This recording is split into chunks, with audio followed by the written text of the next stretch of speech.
Процесот на проширување на Европската Унија не е блокиран, тој е жив, а над 150 институции и 800 експерти ќе ги подготвуваат преговарачките позиции на Македонија.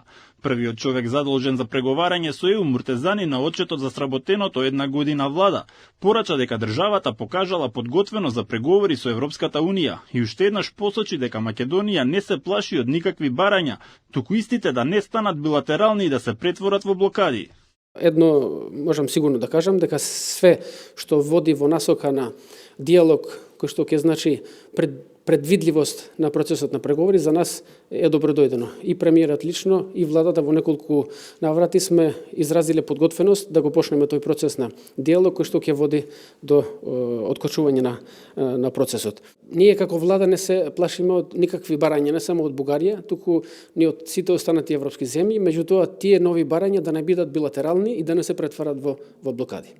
Како клучен инструмент за напредок на државата, министерот го посочи планот за раст и реформската агенда, преку кој се обезбедени финансиски средства од фондовите на ЕУ и поддршката за реформи. За периодот од една година влада, ревидирана е преговарачката структура, а истовремено земени се во предвид новините во пристапните преговори. Министерството за европски прашања ја превзема централната координативна улога во националниот систем за координација на процесот на интеграција.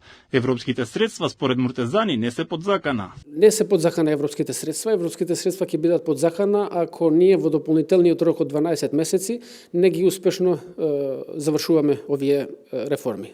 Тоа значи во јуни 2026 ќе бидат под ризик, бидејќи тогаш ќе ги изгубиме средствата. До тогаш средствата ќе не бидат на располагање.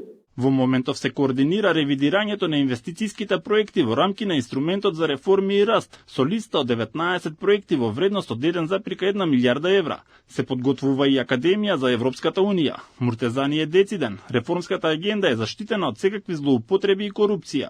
Во однос на преводот на правото на ЕУ, за следната година обезбедени се дополнителни 35 милиони денари, а со поддршка од Европската комисија започнате и пилот проект за користење на вештачка интелигенција за превод. Македонија е прва во регионот што започнува со ваков напреден процес.